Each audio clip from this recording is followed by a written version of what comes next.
With technical analysis platforms like StockCharts.com, I've always found that people way underutilize those platforms. They usually use single-digit percentages of the overall capabilities of the platform. So today I'm going to share with you 3 more hidden features of StockCharts.com. Before we get to those 3 hidden features and how to use them, here's one more thing I wanted to tell you about.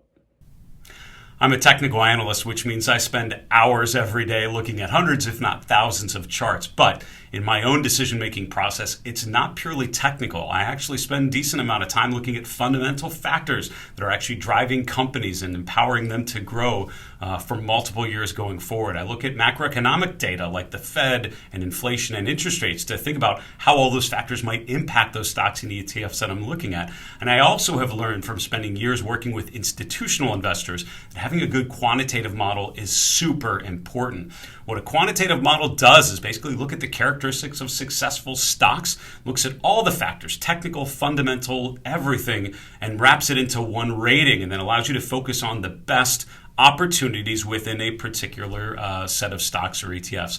The good news is, as an individual investor in 2024, you have access to a pretty decent quantitative model through Seeking Alpha. If you go to marketmisbehavior.com/seeking-alpha, you'll be able to take advantage of their quantitative rating. They actually have a pretty sophisticated quant model that is driving their quant rating. You can then cross-reference what we're talking about on this video, is looking at the charts of leading stocks, looking for big base breakouts and good technical opportunities, but also look to see if the quantitative model from Seeking Alpha supports the upside potential of those names. So go to marketmisbehavior.com/seeking-alpha to find more information. Usually get a better deal for you. It's an affiliate link, which means that helps me make Market Misbehavior awesome, and we're all happy. So check it out, and let's get back to the charts here.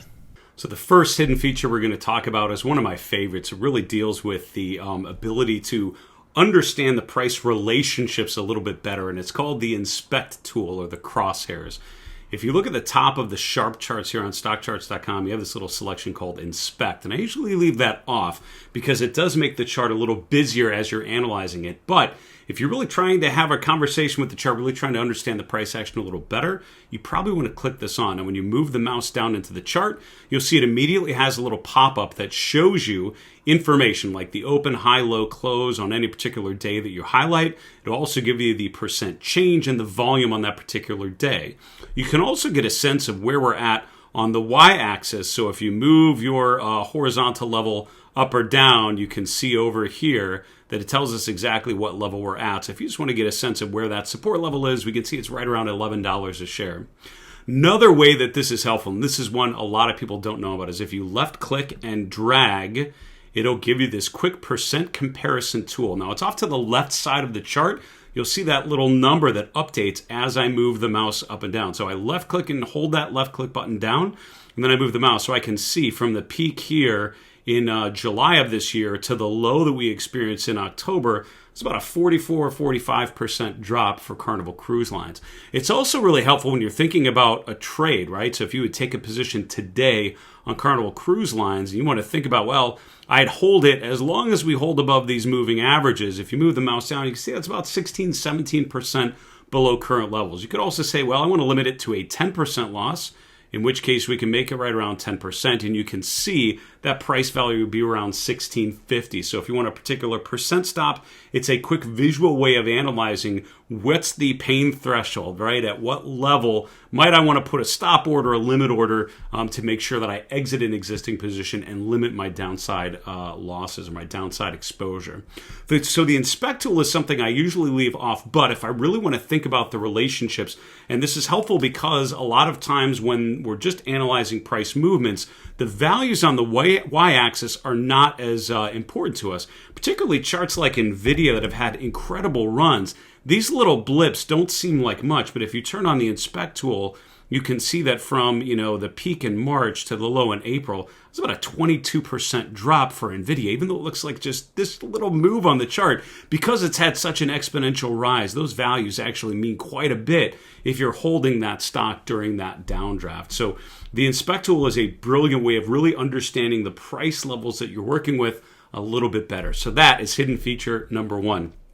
Hidden feature number 2 is the dividend adjustment capability. So on StockCharts.com, the charts default to adjusted data. And that means when a company pays a dividend, they actually take a little bit of their stock price and they pay that out as a dividend. So what happens is the stock price will actually go down by 50 cents or $1 a share, whatever it is, to make that dividend amount up. And then they take that change in the stock price and they pay it out in the form of a dividend to shareholders. So if you do not adjust for dividends, you'll have these little gaps on the chart every quarter, or however often the stock pays a dividend. A lot of people don't prefer those. As a matter of fact, John Murphy, who's the chief technical analyst at StockCharts years ago, decided that it was best to adjust for dividends because that means your indicators like RSI are based purely on fear and greed, supply and demand, the interaction, the behavioral psychology of investors, and that's what that indicator is capturing. If you run an indicator on unadjusted data, like a lot of platforms do, unfortunately, the RSI is going to be skewed by things like a dividend payment, which will make the momentum a little weaker than it actually is in real life if you just look at the pure psychological interplay of fear and greed. So the charts default to adjusted data, meaning every time a company pays a dividend, all the historical data is adjusted up a little bit to match that new, adjusted down a little bit because the stock price goes down because of a payout of a dividend. All the historical data is brought down a little bit to adjust to the new reality. But that's tough if you're actually trying to compare what happened right now to a high at the end of 2022 or something, because the adjusted data means we're showing a different value than actually took place. So what you have available to you on StockCharts.com is the ability to adjust or unadjust for dividends. It defaults to adjusted data, but all you need to do is click on the little gear icon at the top, and here you'll see it defaults to saying, yes, adjust for dividends. If you deselect that item, you can see that the whole data series is now readjusted, or actually it's unadjusted for dividends, meaning these are the actual price levels that a stock traded at a certain period of time. Now, if you have a growth stock like an Nvidia or an Amazon or something that doesn't pay a big dividend, there's no real difference, right? And if a company pays no dividend, those two data series are going to be identical. This really only becomes an issue if you're looking at companies that pay a higher dividend. So think of higher yielding sectors like consumer staples, old telecom companies, real estate companies, utilities, things like that, financials that may pay a heavier dividend. Here on StockCharts in what's called the full quote window, you can see what's called the forward yield. This is an estimate of the 12-month forward yield, meaning over the next 12 months, you should expect to get 6% of your investment in AT&T today back in the form of a dividend based on their projected dividend stream going forward for the next 12 months. So if I adjust the data for dividends, so I leave it as normal, you can see we're actually testing a new 52-week high. Actually, we are well above a new 52-week high because that was June of last year, but we're close to testing the highs from the first half of 2023. However, if I take that adjustment off and look at the actual raw data, you can see we're still well below the high from January of 2023, which is actually around $20.50. By adjusting the data, we're actually bringing those levels down. You can see that on an adjusted basis, it's actually more around $19 a share.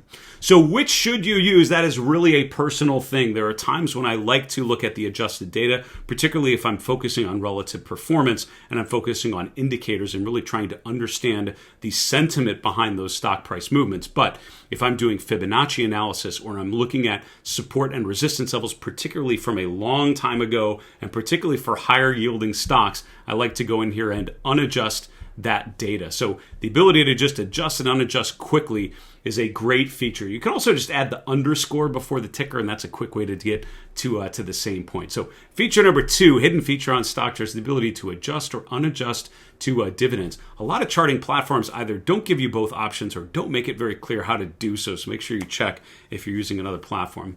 The final one on StockCharts is the zoom thumbnail, and I love this one because a lot of times I like to look at 2 years of daily data. I like to look at a longer time frame, and the problem with that is the more current data is a little more congested.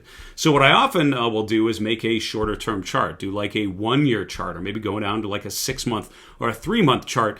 But the problem is then to go back, I have to go back to my original chart. It's not particularly easy sometimes. So what if I just want to get a quick snapshot of what's happening in the most recent data?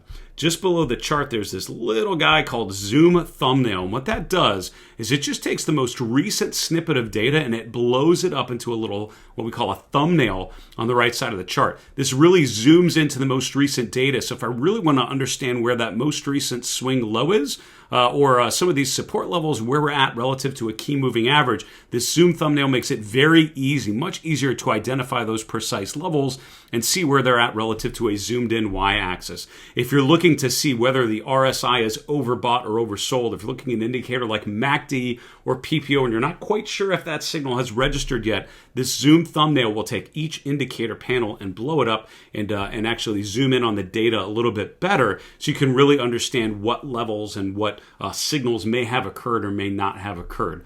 Again, a lot of times, depending on how much data you're bringing in, it can get a little confusing. It can be hard to actually show enough detail even with a big, large monitor like I'm using. So the zoom thumbnail is an easy way to capture some of the more short-term levels and understand now how the long-term trends are evolved and then some of those short-term levels that may be at play as we're looking at this stock day-to-day, minute-to-minute.